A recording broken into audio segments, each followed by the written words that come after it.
Hello, welcome.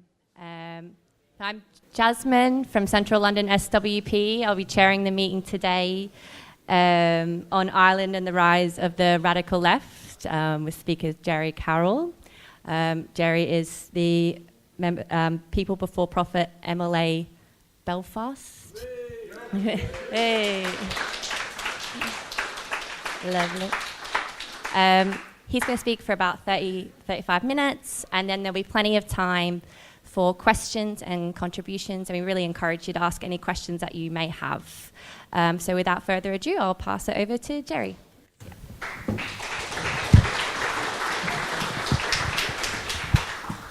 Thanks, comrades. Is this on? Yeah? Yep, thanks. I think last year we saw a massive breakthrough for the radical left in Ireland. We saw three TDs, members of the Dáil Éireann in the south, elected, Gino Kenny, Breed Smith and Richard Boy Barrett. We also saw two MLAs elected to the Stormont Assembly, myself in West Belfast and Eamon McCann in Foyle in Derry. And I think I want to sort of talk about how that came about, how we were able to do that, the possibilities that exist now, and some of the challenges and obstacles and opportunities also ahead. And in the south, we had a period of sustained, brutal, deep austerity since the banks were bailed out, and successive governments in Fianna Fáil implemented, policy after policy of cutbacks, cutbacks in public services, cutbacks to, facilitate the bailout of the banks. And the incoming following government of Fine Gael, another right-wing party in the south, there's quite a few of them, Fine Gael and Labour, continued that policy of bailouts, austerity and deep cutbacks. And you saw people were kind of annoyed and angry about Fianna Fáil and their bailout of the banks. People like Bertie Ahern implemented a deep and vicious austerity agenda, and people kind of saw the best way and the quickest way to get at Fianna Fáil, get at the ruling party, was to vote for a Fine Gael and a Labour party in 2011, a Labour party that was talking left, and they famously said, it's either Labour's way or Frankfurt's way, and very, very soon, as comrades in the south will tell you, that Labour's way and Frankfurt's way became the same way, and the same path converged. And there was a deep programme of austerity, and that was continued by the Fine Gael and Labour government. Just to go through some of the figures, 18.5 billion euros taken out of the economy, a 10% reduction in the public sector, and that was 35,000 workers losing their jobs. 80% increase in the amount of people waiting for hospital beds, and a huge housing crisis, the biggest in the history of the state. Even though you've got NAMA and huge properties which are being given away to private developers pretty much every week in the south. So there was a systematic, deep programme of austerity, and for a while there was no fight back. There was anger, but there was no fight back in the south, and people became frustrated. And at the time there were strikes in the north, and comrades in the south were saying, "Oh, we'd love to have a bit of that strike and fight back in the south because it's happening in the north." And a lot of excuses or reasons were given why there was no protest or no mass movement in the south, and some of them are quite laughable. They're quite laughable then, but even more so now. And people were saying that the reason why there's no protest is because everybody in the south is just indoctrinated by the Catholic Church, and that the Irish are naturally conservative. And my favourite one was that the Irish don't protest. It's not in their DNA. Forget about the Irish Revolution and Easter Rising and Larkin and Connolly and 1932. Forget all that, but it's in the DNA of the Irish not to protest. So all this kind of nonsense was talked about and given by the media at the time. I think there's going to be a broad sort of sort of similarity, and when there's a economic crisis, for a time people can keep their heads down. They're seeing the austerity that's happening in their communities. They're angry about it, but they keep their head down, and they, in their hearts, they know it's wrong, but they keep their heads down, and there's no mass movement on the streets for a while. But I think that did happen for a number of years in the South, and then there was an absolute explosion of anger.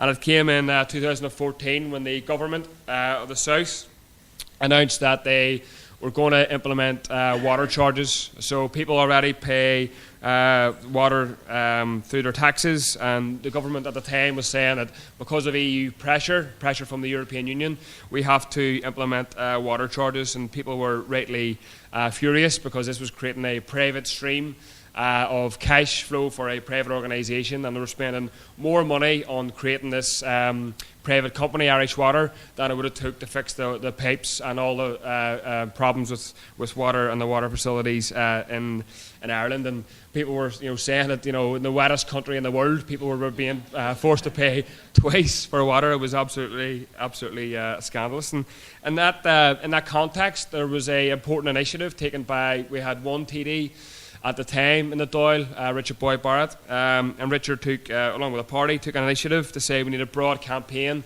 to mobilise people on the streets to fight against this, tax on working class people and this path to privatisation. And I think what happened next was absolutely astonishing and remarkable and historic. You saw the biggest movement ever in the history of the Irish state take to the streets of Dublin and everywhere else. You saw 200,000 people on demonstrations, 300,000 people on demonstrations, and a remarkable movement, mass movement in the streets of Ireland. And you saw in local communities people physically confronting Irish Water. These people coming with high-vis vests and trying to put in the water meters, and people pushing these people back and saying, "Not in our community, you're not getting away with this." You saw people burning bills, so the bills came out to the house, people going out to their estate, having their lighters and burning the bills publicly and posting online, posting on Facebook and YouTube. Quite remarkable stuff. And that was really, was about people standing up against the Irish Water situation, standing up against privatisation, but also standing up against the years and years and years and years of austerity and all the cutbacks that were pushed through on top of the people, the housing crisis, the crisis in the health service, and all these things. And people as well drew connections. They drew connections with the wider economic question, but also around the issue of Palestine. People drew connections, and one fantastic chant on the demonstrations was, "From the river to the sea, Irish water will be free." So drawing connections with the Palestine protest the year previously, and it was quite remarkable. And it's in that context that we saw 3 TDs elected from People Before Profit. We also saw 3 AAA, Solidarity now, radical sort of socialist party, elected, 3 TDs elected to the Dáil, and a sort of increased vote for Sinn Féin in the South, who were talking left language.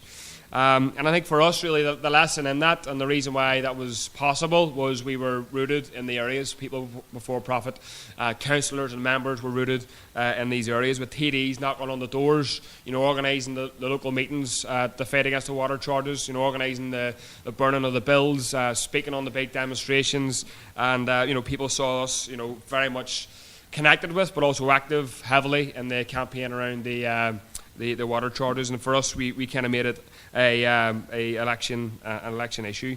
And I think now it's worth saying the government in the South is very, very weak. Definitely not strong and stable, and it's being held together by a temporary arrangement where Fianna Fáil is saying they'll support the government temporarily, and they're just waiting. Fianna Fáil are waiting to pull the plug, and that will cause an election to be called. So it's very, very weak and not stable. And they're trying to get a a bounce of the new Taoiseach, the new Prime Minister, Leo, was it Socks for Edgar to call him now? You know, this guy is being paraded around as being a liberal and progressive because he wears, you know, fancy socks like Trudeau, and it's quite remarkable stuff. Actually, articles devoted on the BBC and RTE talking about this kind of nonsense. But he's kind of modelling himself as a liberal and a progressive, and you know, in some ways it's quite.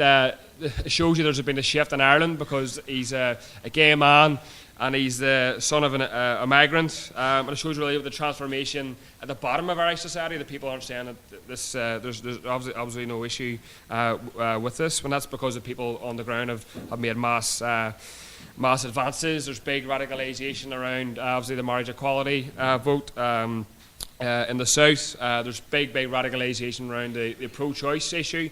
You know, people wouldn't have imagined 5-10 years ago that the south of Ireland would have been the first state to vote through marriage equality in the world.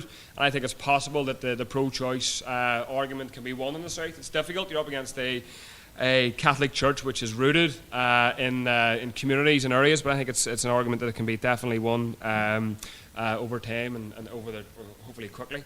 And people are being radicalised by that. They're being radicalised by the arguments about separating the church and the state, because the Catholic Church, all the horrible things they've done in Ireland, they still have control over a lot of the schools, most of the schools, 90% of the schools, and hospitals as well. And people are also getting really angry about the direct provision situation, where asylum seekers are effectively treated the same as people were when they were locked up in the Magdalen laundries in the south of Ireland. Refugees and asylum seekers are locked up and paid pittance by the state. So people are being radicalised by all these kind of issues. And I think also it's worth saying that there's been a big victory in the last 2 weeks around the issue of the Jobstown trial, where a number of water charges activists, including one of the TDs from the Socialist Party, Paul Murphy, were basically stitched up. They had a protest in their community against a sit-down protest against the Taoiseach, the leader of the Labour Party at the time, who were supporting water charters being implemented. And basically Joan Burton claimed that her life was at risk because people had a sit-down protest, and I think there was some pushing of the car and she was fearing for her life. But through the trial, it came to light that they were this was all crafted. They were using this as a way to attack the left, attack the radical left, and you know, it's good to see that despite all the propaganda and all the pressure from the media, that the people won and the charters were dropped. But the establishment are trying to use that as a way to go after the left, and even in the Dáil, they're trying to cut the speaking time of our MPs, our TDs in the Dáil. So clearly the establishment in Ireland are terrified of the growing radical left, and that's obviously an absolutely great thing. So on to the north. In terms of the north, we had a big breakthrough in the last elections last year. We had, like I said, 2 MLAs elected, myself and Eamon McCann, and I think it was very significant. You know, in the north, we're in a deeply sectarian and divided society. We're always told that, you know, you can't unite people. It's very difficult to unite people. And everything you're talking about, history, politics, culture, it's all about the 2 traditions. So the unionist tradition and the nationalist tradition. And like I said, people are always told that you can't bring people together. You can't create a different type of politics. This is always thrown out in the north. And I think in that context, for us to get 2 seats is very important. I think in that context as well, for us to top the poll in West Belfast is very significant as well. And this is the area where Gerry Adams is from. And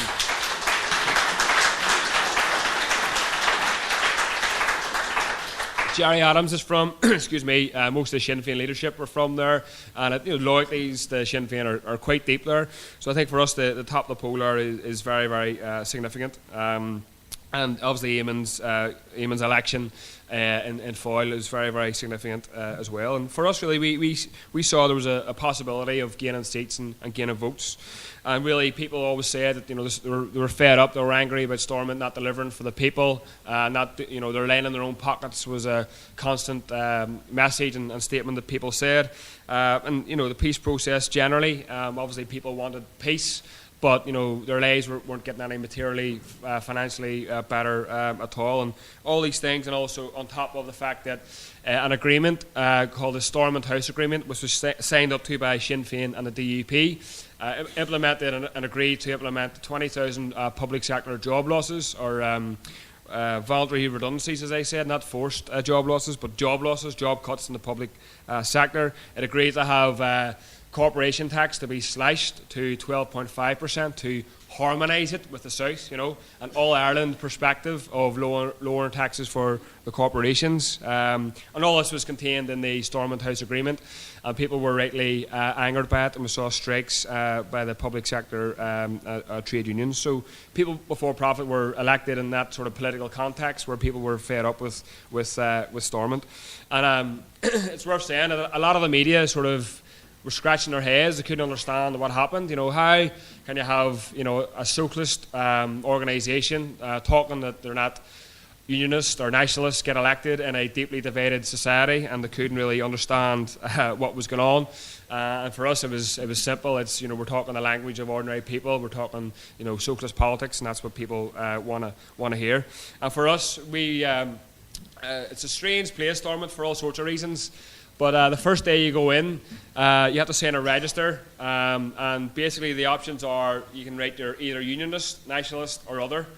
But we found out through the Alliance Party told us that you can actually write something else if you want, but you'll be described as other. So myself and Eamon went in and signed a register as socialist. So I think that's.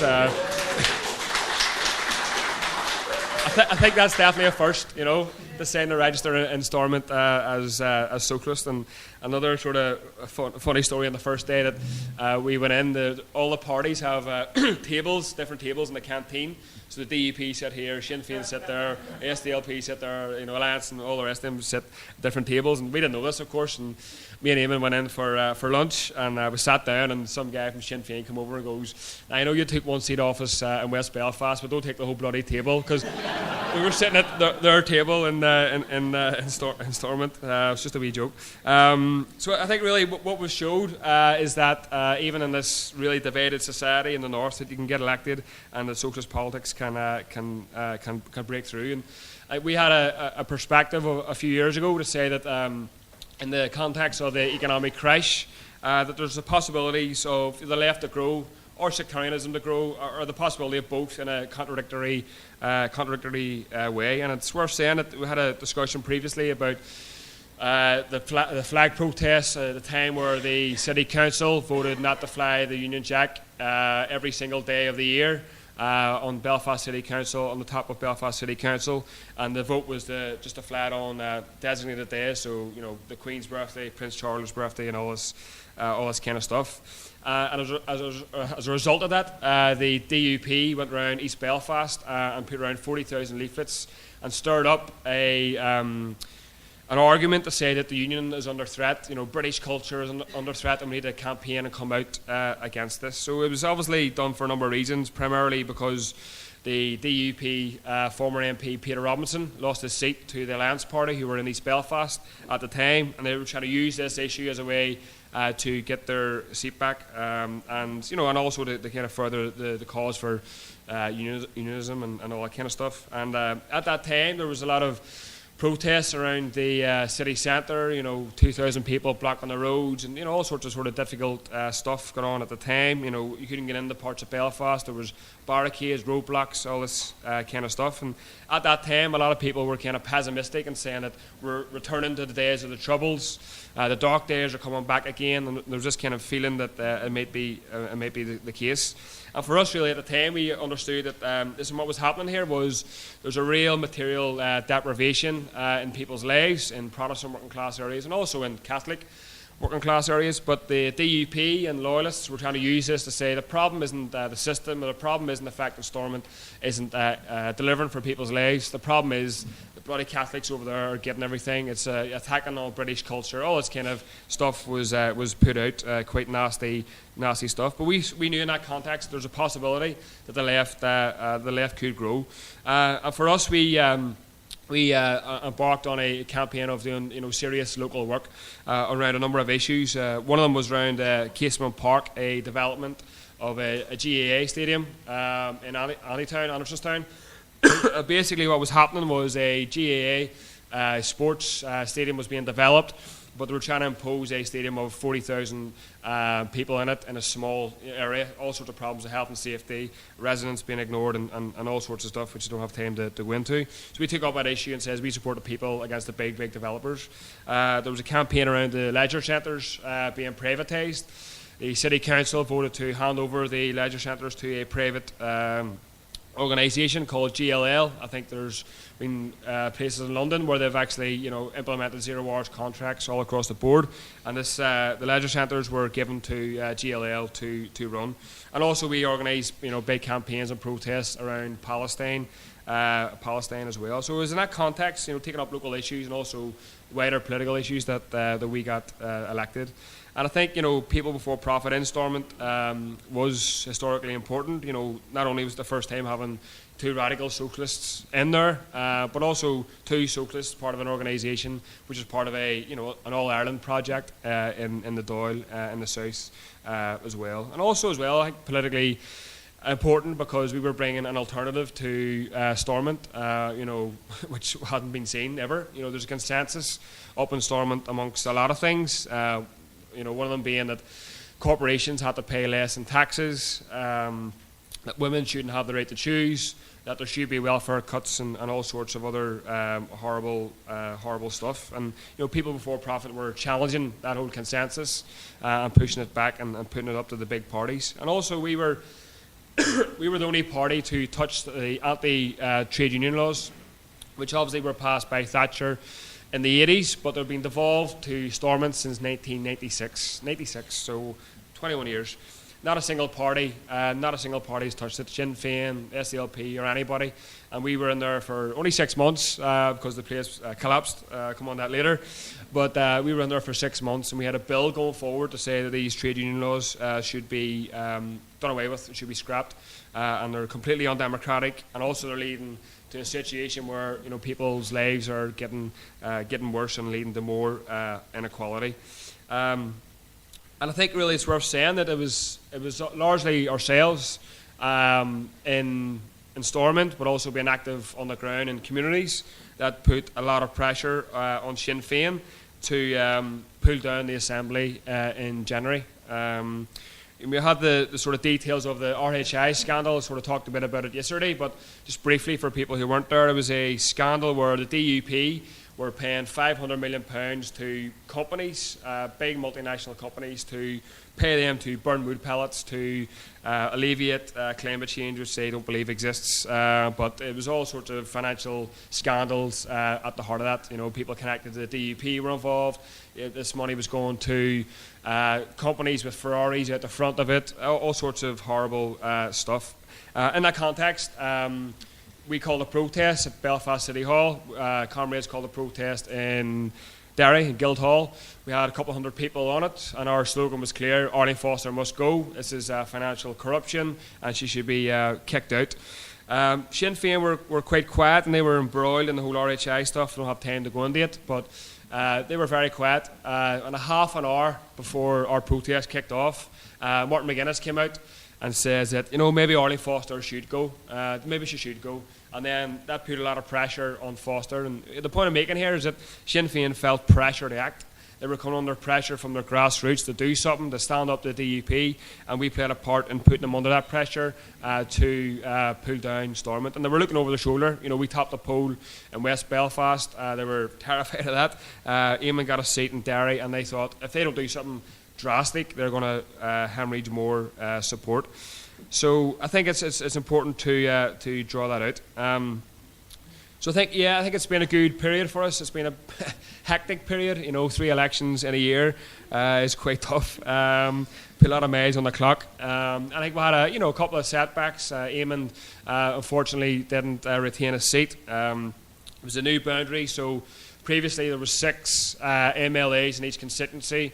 It was moved down to 5. Eamon's vote actually increased. It went up, but he lost his seat, and that was obviously unfortunate. But we're still very active. Eamon's very active, and the comrades are in Derry as well.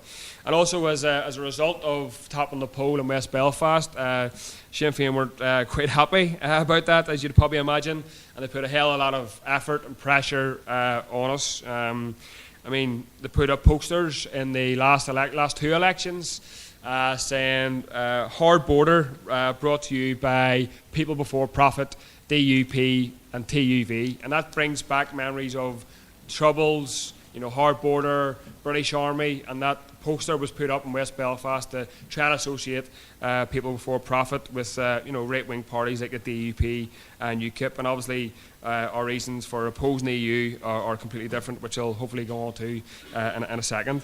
They also put out stuff like Gerry the Brit, and also some levels childish, but also politically, to try and sort of paint us as something else, paint us as part of, being part of the supporting the British state and all this kind of stuff. And also the DUP came in as well and tried to describe us and present us as dissident Republicans and all this kind of mad stuff. So one thing we do is we unite workers, but we also unite the establishment against us. From both sides that came at us.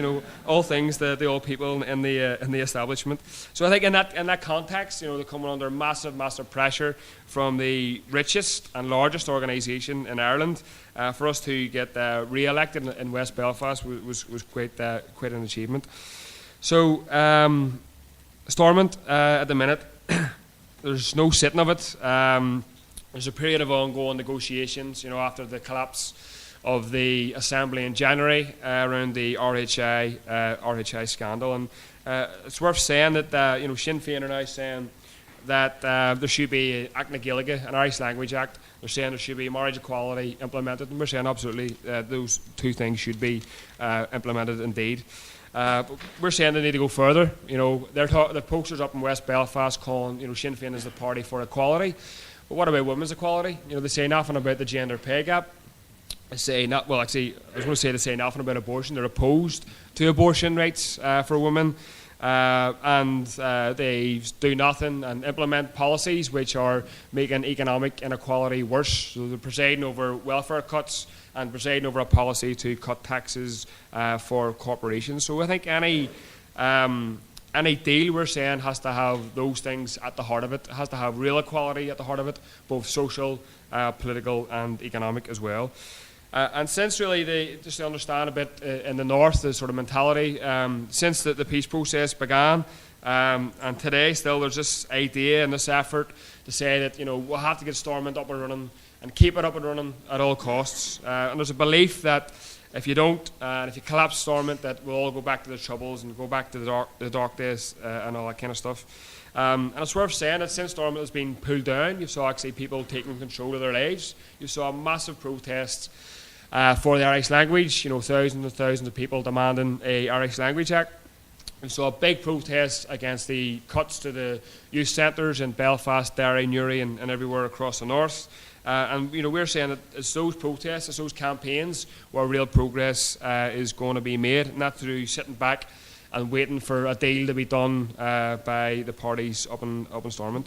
And it's it's worth saying there's a lot of pressure from sort of liberal types in the north to say, do a deal, get Stormont back up and running. The politicians need to get their act together, all this kind of stuff.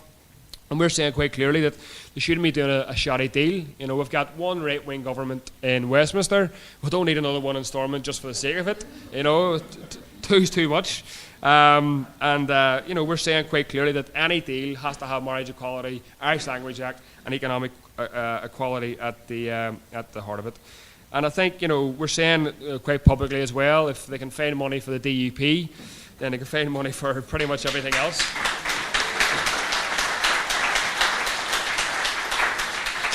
They can find money for everything else, for public services, the end welfare reform, for mental health, everything like that. I think we're saying we don't have to wait. We shouldn't wait for politicians to come up with some deal We need to be active on the streets to push what we're pushing for, and also to say that the unions should be out in the streets saying, you give £1 billion to the DUP, we want £1 billion for health, education. Pick your sectors, pick everything. Aim for the sky and all that. And I think that's the kind of period that we're in. Okay, just to wrap up, I think in terms of the sort of current situation in the north, I think it's worth saying that we've provided an alternative in people before profit, and I think the difference between us and sort of all the other parties is we're principled and we're consistent in what we're fighting for and what we're about. And take the position of the EU. I think we topped the poll in May. The referendum was June, end of June, wasn't it? And I think it would have been very easy for us to say, the popular position is to say, we can't oppose the EU because you'll be seen as UKIP, you'll be seen as all these kind of right-wing nasty creatures. And for us, we came out and says quite strongly that we're opposed to the EU because of what it's done to the people in Greece, because of the Fortress Europe policy.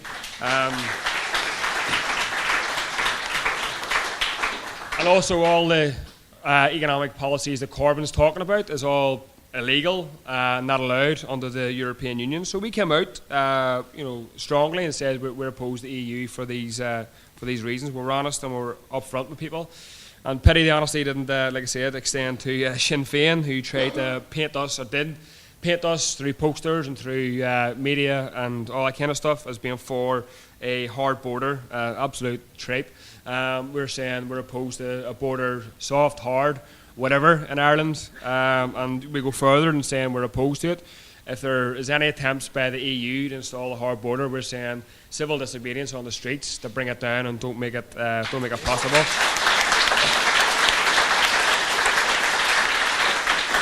And if they can pull down a wall in Berlin, then they can stop a border being hard in Ireland. So I think for us, the lessons of the right and the left in Ireland, north and south, is that we have to be active on local issues, and I think that's the way that we've rooted the left in Ireland and Belfast and Dublin and Derry and everywhere else. We're always campaigning outside elections as well. It can be quite tough, like I said, when you've had 3 in a year. It can be difficult to campaign outside elections because you're always in election mode and always fundraising and always chasing people up for donations and all that kind of stuff. But always being around the doors, knocking on doors, talking to people and picking up the local issues around housing, council privatisation and all these things. But also combine that up with approach to the big political questions, taking up the big political questions. We've organised protests, like I said, around Palestine, around Syria, protests in solidarity with the Grenfell Tower victims.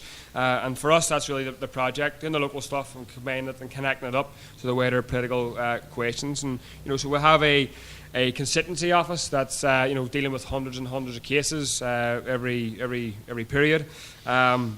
But we're taking up the wider issues and politicising people around that. So I think in this period that the left can definitely grow. And for people before profit, I think we're building something quite historic and quite important. It's a radical socialist party that has branches, people elected north and south, and it's consistent north and south. It's for women's equality north and south. It's against austerity north and south, and it's against the border, and it's trying to build a Connolly type vision for a socialist Ireland across Ireland. So thanks very much. Leave it there.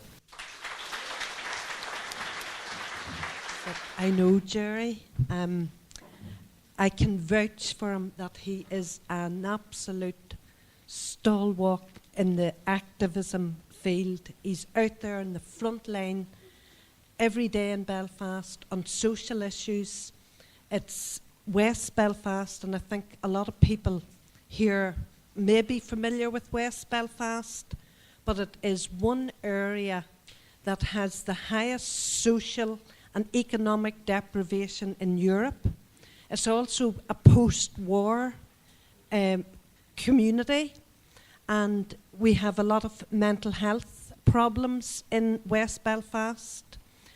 The people are recovering from torture, and indeed I'm going to take the opportunity to say that I have written a paper on the psychological effects of torture in Northern Ireland and how the people are being drugged, if you like, that their experiences are being pathologized. But leaving that aside, I think that it's very important to acknowledge the work that Gerry Carroll is doing. He's the only political representative in West Belfast who is raising the issues for the people. Thank you. Thank you. I forgot to also say, sorry, rough start there.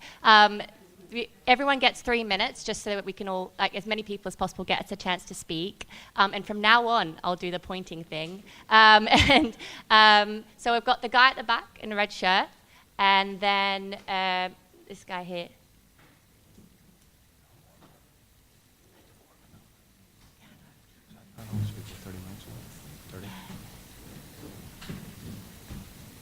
I am Dara from the Manchester district, and I'm actually from.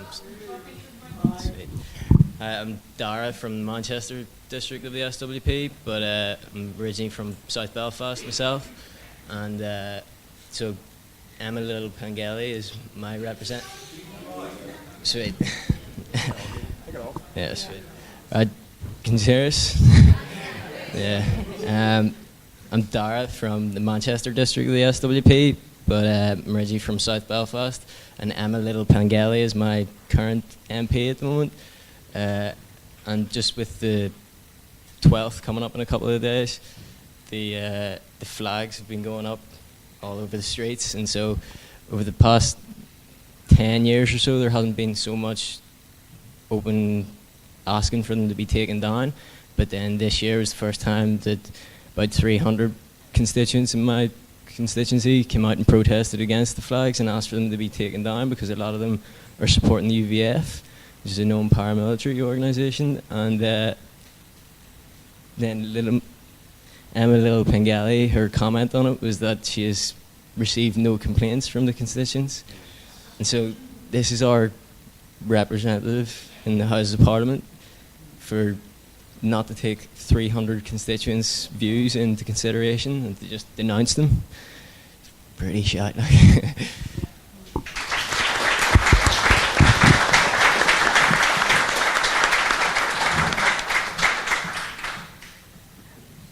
just wanted to ask a question, if I may, Gerry.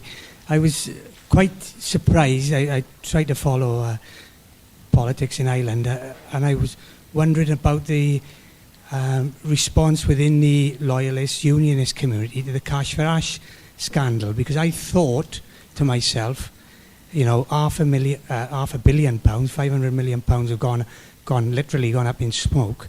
Surely that would have affected the support for DUP and UUP in the north, you know. So I'd like to ask about that, and I was trying to try and understand. I appreciate, you know, like in the general election vote, it seems like a Sinn Féin DUP clash of the two, so that they galvanise their supporters. But is there a way in which the DUP managed to get any benefits for working class people, you know, on the unionist side then, you know? Because I thought, as he said, that the Cash for Ash scandal would undercut their support. So if you could elaborate on that, I'd be grateful. Thanks.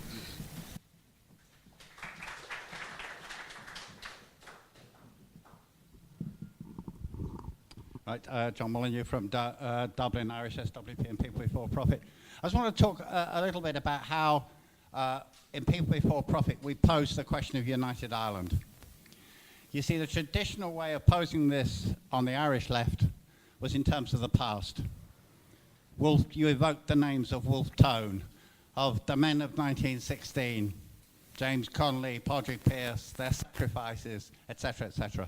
Now, we claim that legacy, of course, absolutely. But we also posed the question of the United Ireland, not just as an abstraction. Is that me? We also...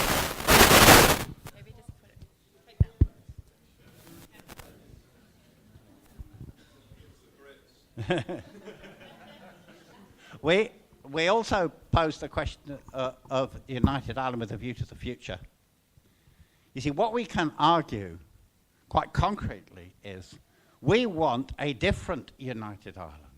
We want a united Ireland where there's anti-opposition to austerity, north and south. And there's a real movement against austerity, north and south. We want a united Ireland where there's equality for women, north and south. And there's a real movement for women's rights and a woman's right to choose, north and south. And you can see it on the streets. We want a united Ireland where there's rights, equal rights for LGBT people. And there's a real movement. We have had marriage equality voted massively in the south. There was a huge demonstration for marriage equality. 20,000 people on the streets of Belfast. That's 200,000 and so on in London or something like that. You can point to the movement. We want an Ireland that sides with the Palestinians, north and south, and there's huge support for the Palestinians, north and south. We want an Ireland that protects the environment, north and south. So you can pose the question of a united Ireland concretely in terms of linking up the real struggles that exist in the north and in the south, and ultimately you can link all that together by saying we want a socialist Ireland, not simply the notion of incorporating the rotten northern state in the rotten southern state. We can bring all those together and we can make that so we can struggle, we believe, for a united Ireland in a way that breaks from just honourable as it is, remembering the legacy of James Connolly, Padraig Pearse, Wolfe Tone, and so on.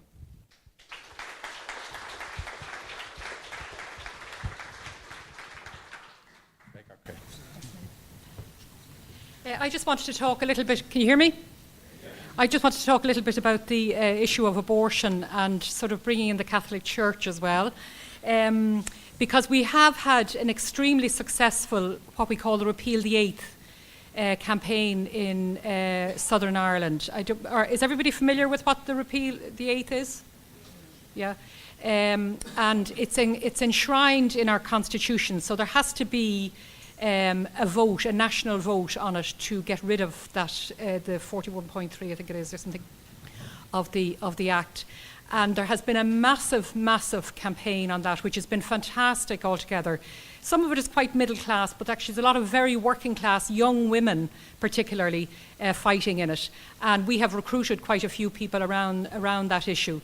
But it is ongoing. I mean, everybody wears a repeal badge which just is an 8 on it, and everybody knows what it is. You know, I mean, you see it all of the time, and people sort of nod at you if they're passing you by with this 8 on the badge, which is fantastic.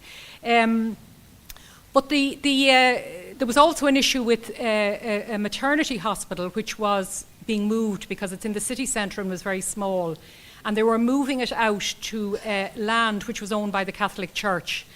And all of a sudden, it sparked off this massive demonstration saying the Catholic Church should not have anything to do with this maternity hospital, because just quite recently before that, there were babies discovered in a town called Tuam over in Galway, which had been buried from one of these Magdalene laundries. And this is like, it's just one thing after another that the Catholic Church have done, and they are still digging their heels in. I mean, 90% of Catholic schools, primary schools in Ireland, are overseen by the Catholic Church. I'm a primary school teacher and I'm in a Catholic school. And technically you should be a Catholic when you're in a practice school, and they go to Mass and all that sort of stuff. So they're clinching onto everything, even though people are opposing it. But I think that there is a massive anger against what the Catholic Church have done, particularly with those two campaigns, and hopefully they will go on to win that.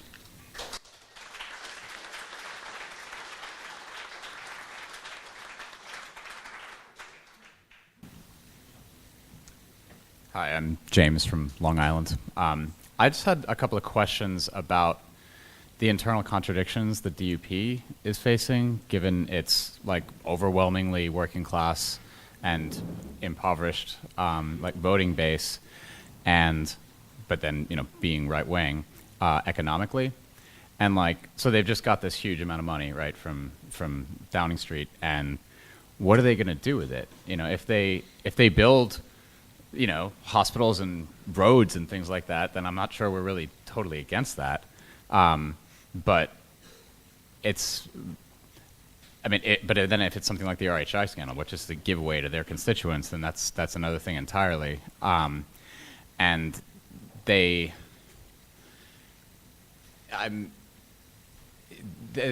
seem torn between these, like there's this idea that, you know, they want to harmonize the tax rate between the North and the South, which is obviously a right-wing policy that's a giveaway to the rich, which they could probably hoodwink their constituents into accepting, I would think, you know, in some kind of neoliberal logic.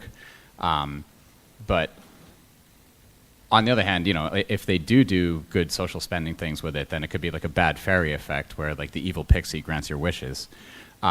So I'm wondering what we project their sort of their program is going to be, aside from obviously the social policy things, obviously, and the identity, you know, and all of the things about gay rights and women's rights and everything is terrible. But they seem to have recognized they don't have any ability to foist that on the rest of the UK, and that won't have any they won't have any influence in that regard on the island of Great Britain. So yeah.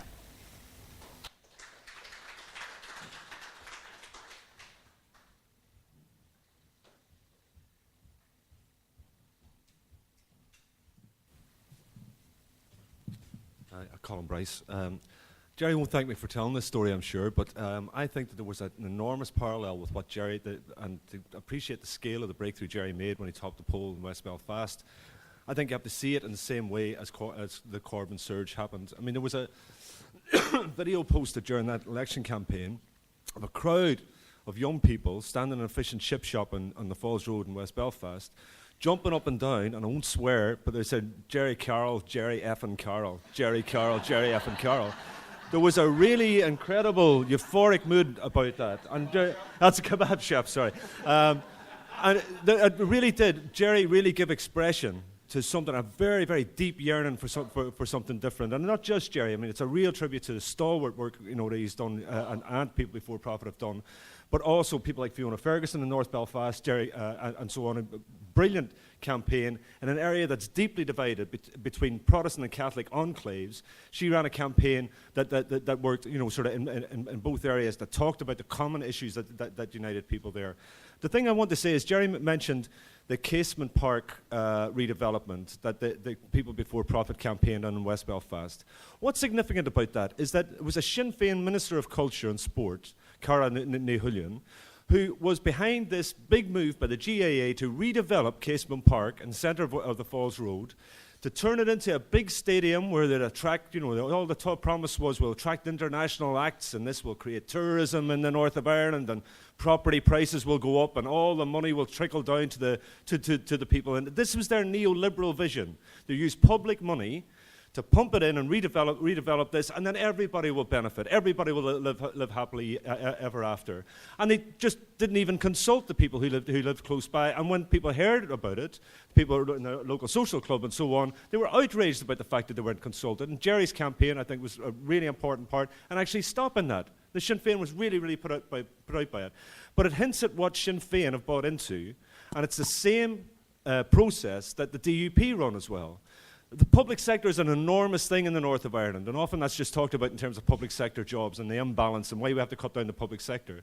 But public sector funding, subsidies, grants for infrastructure, the sort of deal that the DUP's just done with the Tory government, is a way in which they can funnel money to their supporters, and so on. The RHI scandal is only the latest in a whole long list of corruption scandals in which the DUP have been involved. Property developer mates, businesses that are given contracts to maintain public sector housing, and all those sorts of stuff. It's a deeply corrupt society. And the only vision that they have is that they will reproduce the Celtic tiger again. Let's not even talk about the financial crisis or what caused it or capitalism. Let's just keep pumping things up. Property prices will rise again, and everybody and the economy will take off. Part of the reason why people before Profit have made a great breakthrough is that we have an anti-capitalist vision that informs it. And a vision informed by the SWP in Ireland said neoliberalism is not the way forward, it's going to continue to fail, and that the alternative has to be mounted out of a common struggle by Protestant and Catholic people to challenge the whole basis of it and fight for a different society.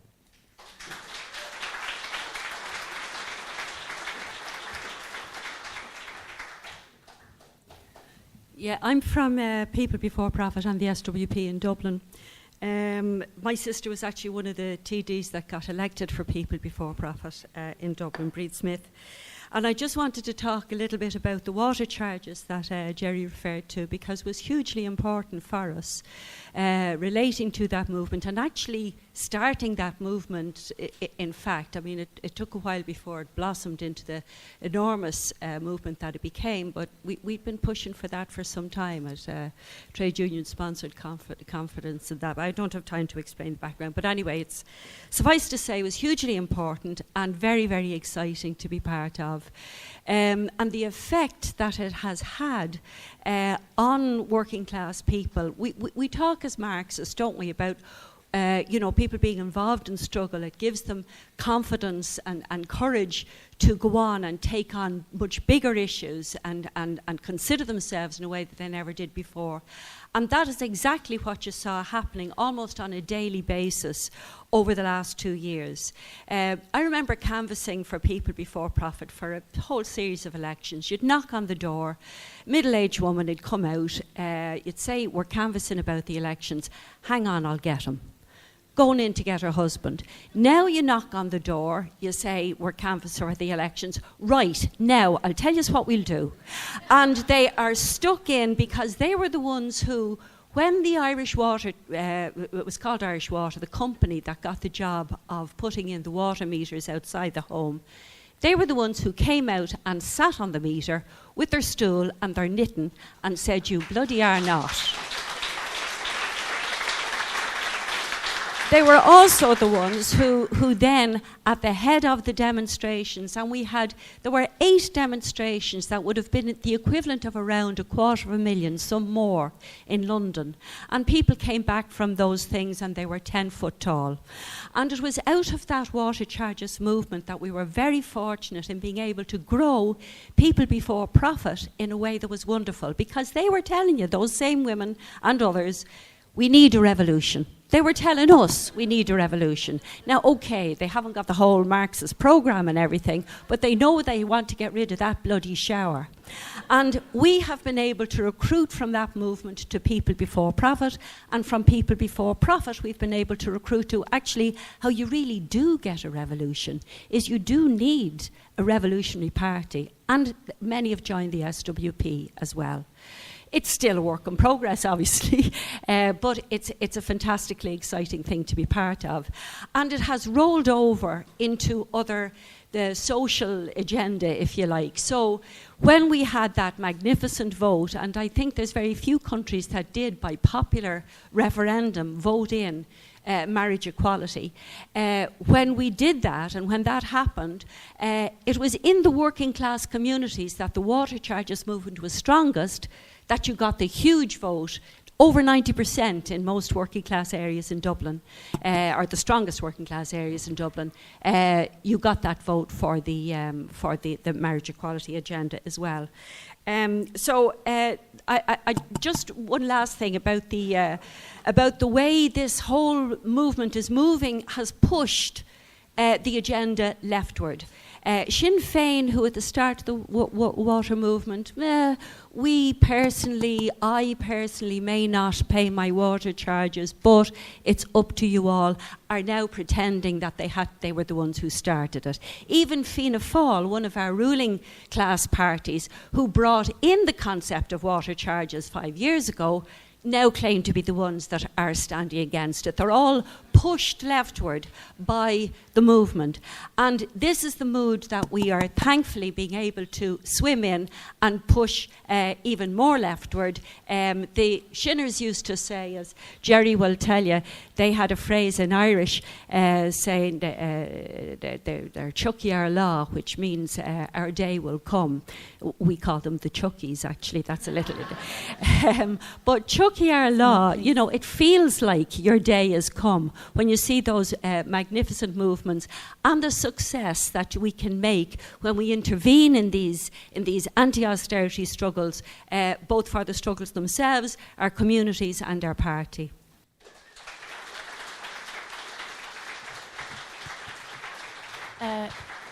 Could I just say as well, sorry, when you've got a minute left, I tap on the mic, and then I tap again when you've got 3 minutes done. Can you please try and stick to 3 minutes? That would be really great. Thank you.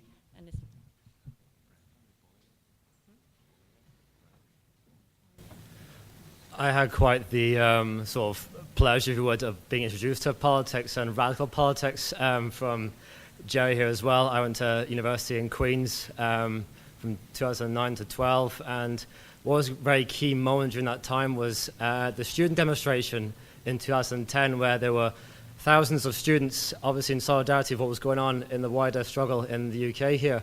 I also remember when Gerry got arrested, so his radical history goes quite deep, and certainly against fighting the system and the state. But what was really quite a shame after that was that what happened afterwards was a real shutdown. The confidence was low afterwards. Where do we take this going forward? And now the fact that, with Corbyn and Gerry's now with People for Profit, north and south of in Ireland, there's a real sense of where we can go with this. And he's got the capacity to unite these issues. Where we talk about, abortion rights, we talk about women's rights, and other big things with water charges as well. There is this real opportunity that we can have in Ireland, and also how it can go forward here in the UK as well. And the big thing is what with this DUP and Tory deal is that you can expose the history of British imperialism, of what's happened in Ireland, and you can say that basically how it was rooted in forming the sectarian, setup of Northern Ireland, and that we can have the potential now in coupling with the Palestinian struggle, with other things going with Syria as well, that we can say that it was also a domestic issue as well happening in Ireland. So we have this huge sense and context and setting to question imperialism as well as austerity and bring all these issues together. So I think Gerry has a great opportunity doing this here, and we can keep going forward as well, because the mood is there, and we can keep on building the movement going forward in the UK with Corbyn, as well as what Colin pulled out earlier on about the whole chance with Gerry's unique one in West Belfast.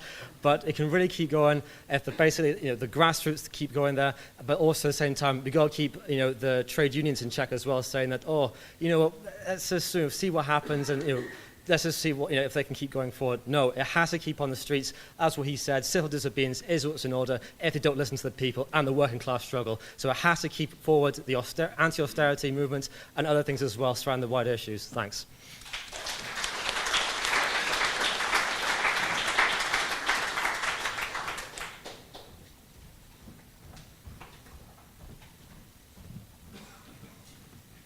Hello, my name's Peter Robinson, but not that one. So my question is about the DUP. They must be more frightened of Corbyn than we've heard that the Tories are.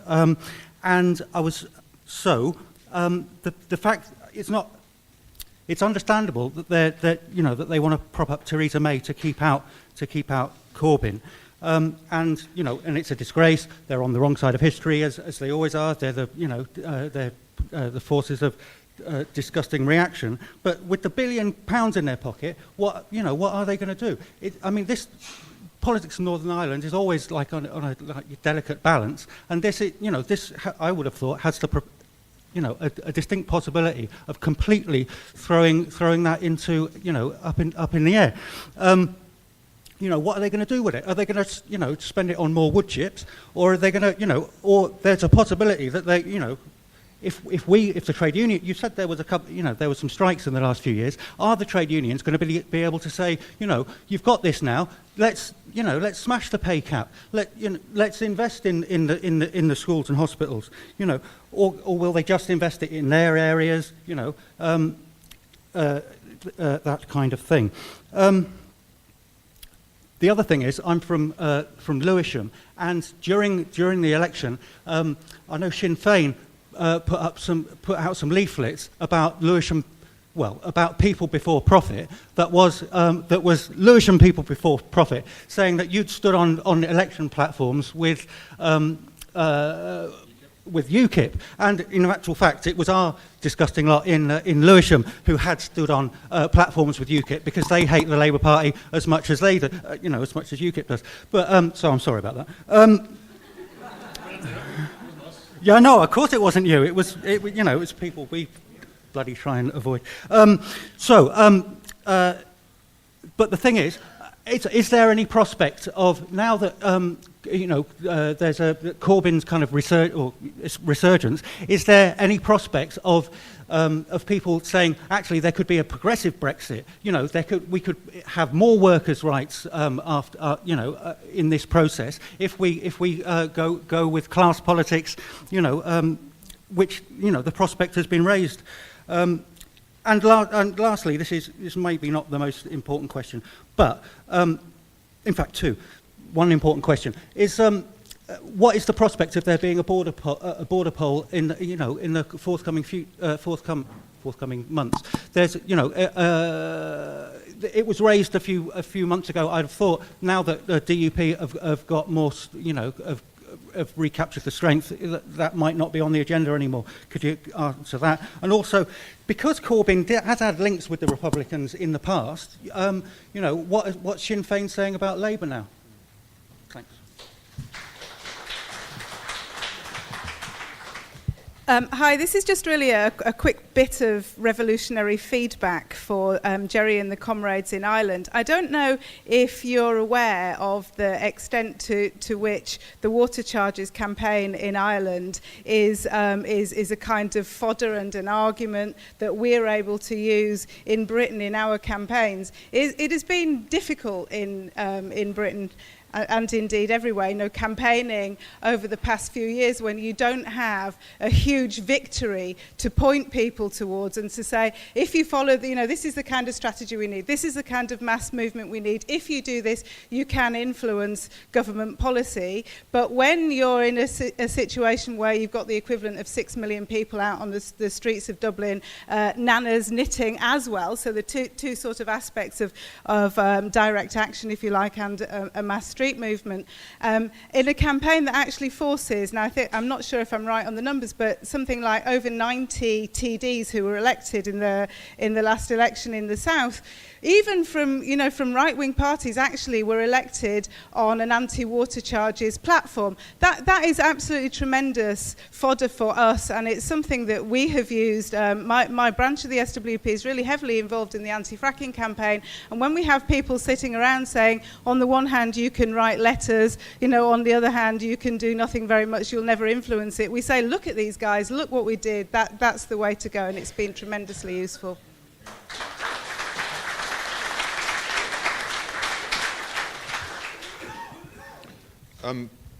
Well, firstly, on behalf of the leadership and membership of the SWP and the organisers of Marxism Festival, I wanted to say what a delight and a privilege it is to have Gerry here.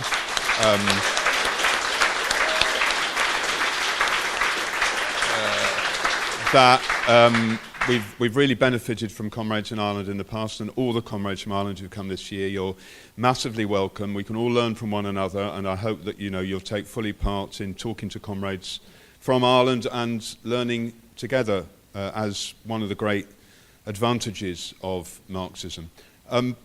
I think the Tories will find that the DUP are a fetter and a snare. That they will be increasingly regarded as a problem in any attempt for them to reinvent themselves.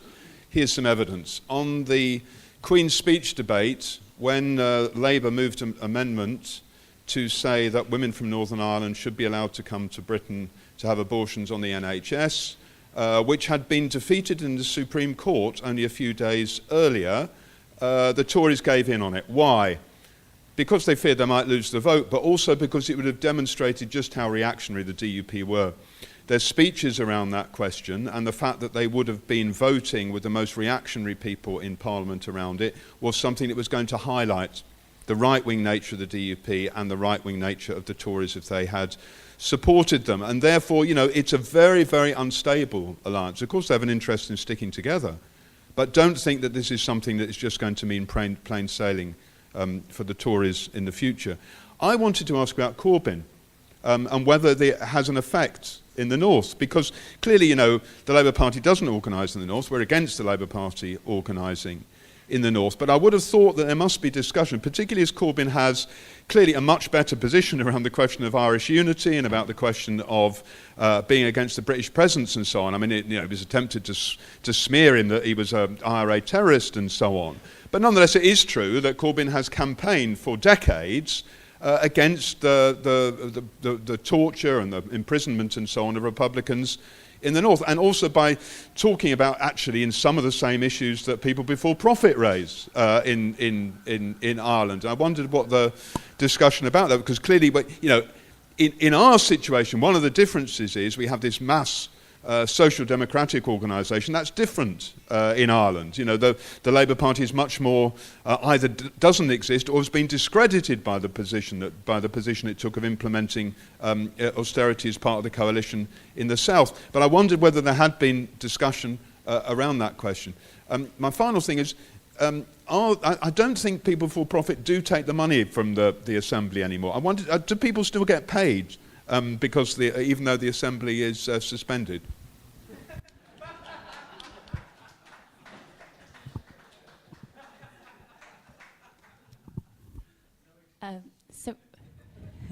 So we'll have our last speaker. I'm really sorry I didn't get to call everyone. Thanks very much for the discussion. It was really brilliant. If you could keep it to 2 minutes, I'm sorry. Yeah, it's just a question, really. The last general election in the South seen the lowest ever combined vote for the two dominant parties. Now, just for example, where my mum and dad live in Leitrim, from 1921 up until fairly recently, village by village, town by town, more or less voted every single election as they voted on the treaty. And the last election, that completely changed, and in that area, Sinn Féin made massive gains, etc. I'm just wondering, do you think that just mirrors what's happening in Spain, in France, in Greece, and other countries? Or is it a case now that there's a lot of young people in Ireland who are the first generation not to grow up with someone in the family, a grandparents or whatever, that actually lived through the Civil War? In other words, have we now finally in Ireland seen the end of Civil War politics? Thanks, everyone. Okay. Thanks. Just for the record, we're saying that the MLA shouldn't get paid unless there's a deal, and that's on the public record and online, so you can check that article out. To put pressure on them to implement the deal that is, respectful for people and implementing the rights that people want. So we've said that publicly, and we're continuing to say that as well. In terms of the discussion, in regards to West Belfast, when Patricia was saying about, West Belfast still tops the table for the most depraved wards in the north. And it's worth saying that, you've had parties like Sinn Féin being the biggest party there for 35 years. And their strategy has failed because people are still very much poor. People are poorer. Wages have been froze, and their strategy, economically and politically, has failed to lift people out of that. So there's still huge levels of deprivation in places like West Belfast, and also the mental health crisis. I didn't have time to talk about it. It's quite scandalous. The suicide rate has doubled since the signing of the Good Friday Agreement in 1998. So in a time where it's meant to be a new dawn, a new era, things are going to be different, in that situation, the suicide rate has doubled for people in the north. And really, you had a scandalous situation about a year ago where the Belfast Health Trust was proposing to shut down mental health centres in some of the most depraved wards in West Belfast and North Belfast. And I'm glad to say we took them on, mobilised and defeated them on that. But these questions are not being addressed, and they're connected to poverty and people's lives getting worse and stuff as well. The question about sort of RHI and sort of unionist response to that, or did the DUP kind of lose votes or be damaged around that? I think, you saw in the aftermath of the RHI of the Assembly being collapsed around the RHI. We had a Stormont election in March, and Sinn Féin sort of surged up. They increased their vote by saying, stand against corruption, stand against the status quo, and all this kind of stuff, even though they've been part of it for more than 10 years, and they were part of RHI, and they were involved in it as well. And I think in the last Westminster election there in June, the DUP had a good election, and they kind of increased their vote as well. And really, people were concerned, and RHI was covering the news. People all across different parts of Belfast, nationalist Belfast, unionist parts of Belfast were ringing up the radio, livid and angry about RHI. But I think what the DUP did is they said, look at the Sinn Féin vote, which increased. In the March election, the union is under threat. Sinn Féin is going to become the biggest party. So what you have to do, therefore, is even if you don't like the DUP economic policy, social policies, the union is under threat.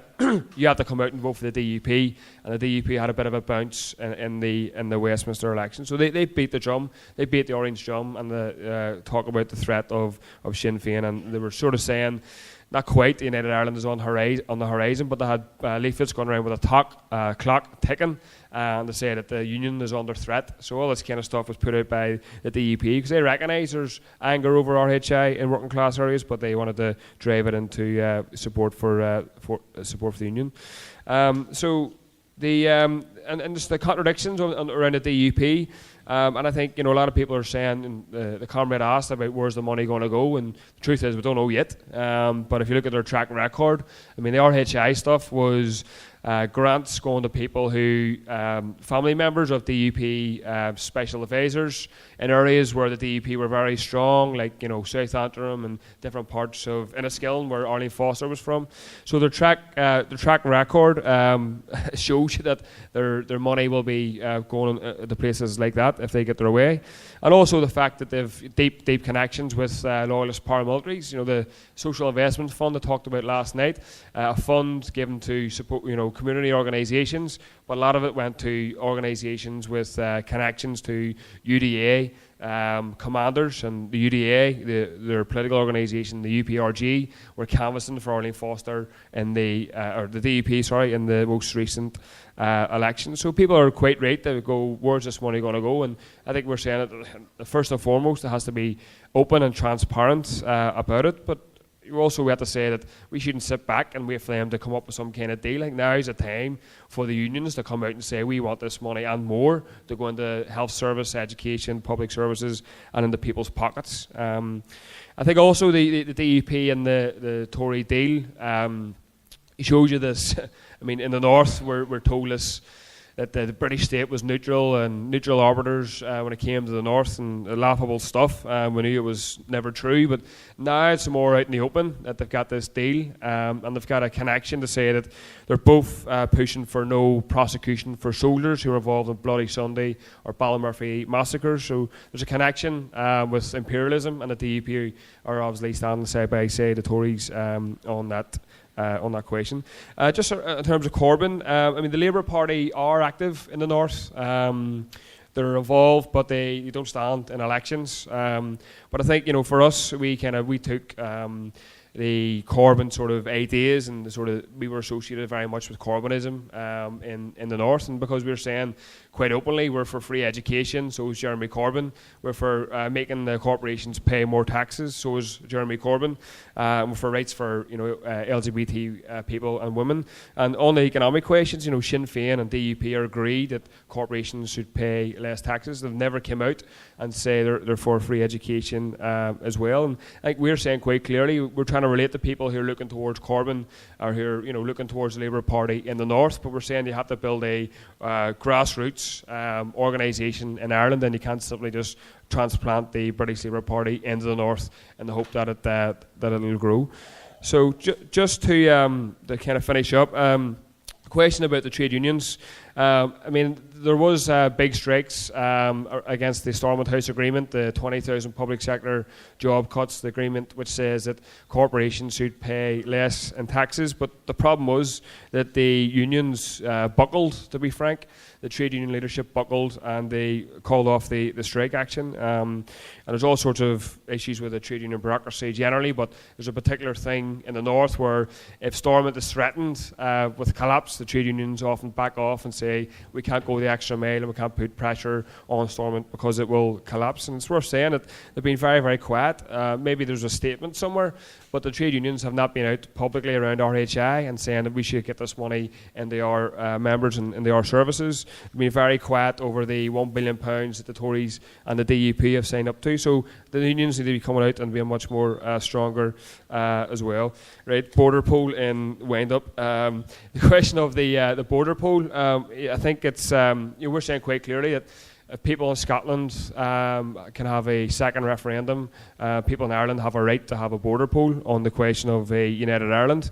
But I think there's a difference between calling one and winning one, because Sinn Féin's strategy, they're pushing for a border poll, and their strategy is to have a low-tax economy north and south, which effectively is a harmonisation of the southern state with the northern state. And if you see Sinn Féin people on TV talking about the case for United Ireland, it's all stuff like, with 2 health services, we need 1. We have 2 transport systems and we need 1. I mean, he's going to be inspired by that. You know what I mean? 2 terrible transport systems. Let's have 1 terrible transport system. You know what I mean? It's terrible stuff. So I think for us, it's taking on the social questions and providing an alternative vision for Ireland, as people say, which is based on Connolly's vision. So I'll just leave it there. Thanks.